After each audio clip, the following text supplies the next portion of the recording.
જેમ જેમ ઉનાળો આવે છે તેમ નોંધ્યું હશે કે સાપ કરડવાની ઘટનાઓ વધુ સામાન્ય છે, ખાસ કરીને ફાર્મ હાઉસ. કારણ કે જેમ જેમ સૂર્ય વધુ ગરમ થાય છે તેમ સાપ ઠંડી જગ્યાઓની શોધમાં ઘરની નજીક આવે છે.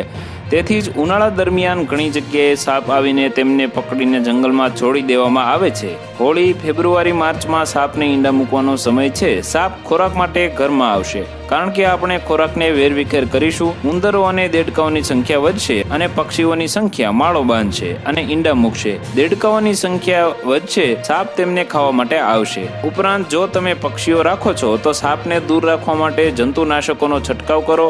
જો ઘરની આજુબાજુ ખાડા, કચરાની વસ્તુઓ હોય તો તે કચરો દૂર કરો અને કેટલાક છોડ પણ લગાવો જે સાપને આવતા અટકાવે.